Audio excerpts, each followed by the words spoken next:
பயிற்சி 3.1ல் question number 6 y equal to 2 sin alpha divided by 1 plus cos alpha plus sin alpha எனில் 1 minus cos alpha plus sin alpha divided by 1 plus sin alpha equal to y என நிரூபிக்க. கொடுக்கப்பட்டது y இப்படி கொடுத்துட்டாங்க.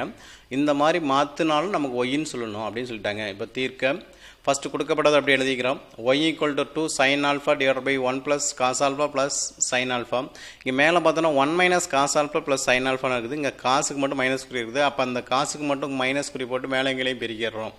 அப்போ 2 alpha into 1 minus cos alpha plus sin alpha divided by கிழக்கு அப்படி எழுதிக்கிட்டோம். இப்போ 1 plus sin alpha இங்கேயும் 1 plus sin alpha ஒரு ப்ராக்கெட் போட்டுக்க. இங்கே cos alpha இருக்குது. அப்போ ஃபார்முலாடியத்தில் இருக்குது a plus b into a minus b ஃபார்முலாடியத்தில் இருக்குது. a plus b into a minus b equal to a square minus b square. இப்போ 1 plus b sin square minus cos square. இப்போ இது a plus b whole square அடியத்தில் இருக்குது. அப்போ a square plus b square plus 2ab minus இந்த cos square 1 minus sin square எழுதலாம். இந்த minus உள்ளுகச்சி பெருக்கிறேன். உள்ளுகச்சி பெருக்கிட்டோன்னா 1 cancel ஆயிரும்.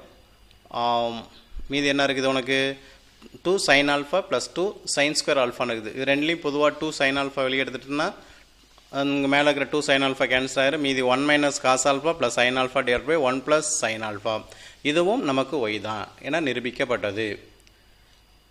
1 minus cos alpha plus sin alpha divided by 1 plus sin alpha equal to y என நிரூபிக்கப்பட்டது.